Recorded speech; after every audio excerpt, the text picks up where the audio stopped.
I'm Leon Nafok, and I'm the host of Slow Burn, a podcast about Watergate. Before I started working on this show, everything I knew about Watergate came from the movie All the President's Men. You've probably seen it. But do you remember how it ends?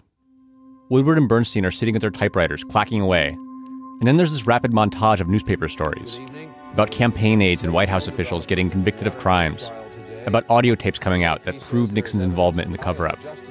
The last story we see is Nixon resigns. It takes a little over a minute in the movie. In real life, it took about 2 years.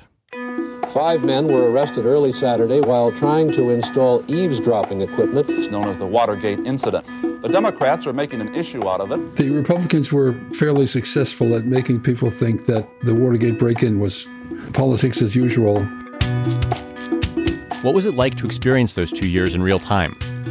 What were people thinking and feeling as the break-in at Democratic Party headquarters went from a weird little caper to a constitutional crisis that brought down the president? If you think of the whole thing as moving from a wellspring in the mountains to a stream to a river to all of a sudden this huge rushing gusher, at this point it was like a trickle.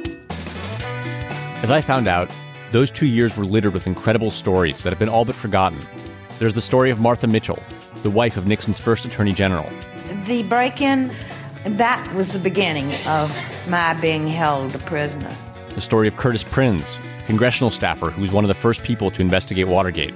It was at that time that I realized that this thing went directly into the White House. The story of Elizabeth Holtzman, the young congresswoman from New York, who reluctantly joined the House committee that went on to hold impeachment hearings for the president.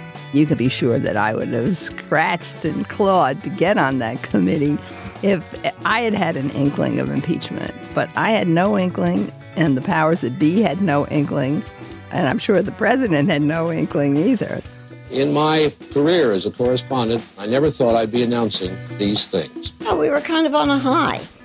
We'd never been through anything like this before, and we didn't know where it was going. The downfall of Richard Nixon was stranger, wilder, and more exciting than you can imagine. Over the course of 8 episodes, this show is going to capture what it was like to live through the greatest political scandal of the 20th century. With today's headlines once again full of corruption, collusion, and dirty tricks, it's time for another look at the gate that started it all. Subscribe to Slow Burn now.